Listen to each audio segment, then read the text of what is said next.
The Manager of Opposition Business. Thanks, Speaker. My question is to the Environment Minister. In his previous answer, the minister claimed there was extensive due diligence and that examined the fundraising history of the foundation. On the 6th of August, the Environment Minister said the foundation had raised $80 million. On the 10th of August, he said it had raised $60 million, and a few moments later in the same interview, the figure had gone to $65 million.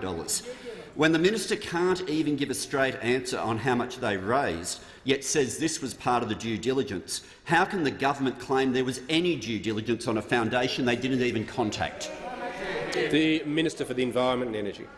Well, Mr Speaker, that from a member who gave them $12.5 million himself, Mr Speaker, and in a press release from the member for Watson in 2012, and I quote, this is what he said about the foundation. It protects and preserves the reef, Mr Speaker. It will ensure that the reef's unique values are protected, Mr Speaker. They were the words for the member for Watson.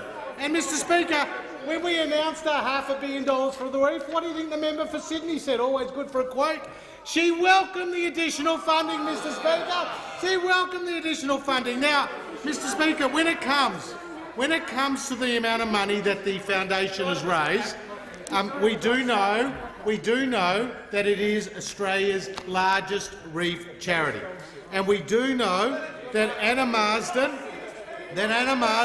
said to the 7:30 report, and I quote from her interview, "I can absolutely confirm that we have raised over $90 million." Now, these are audited figures. Now, if you go to her website,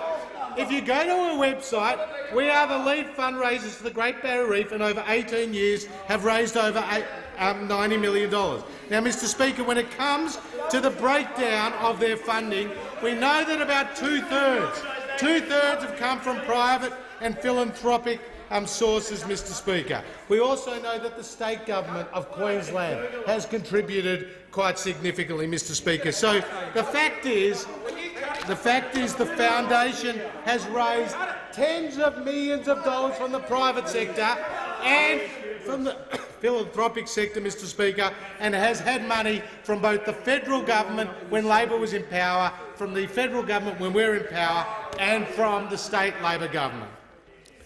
The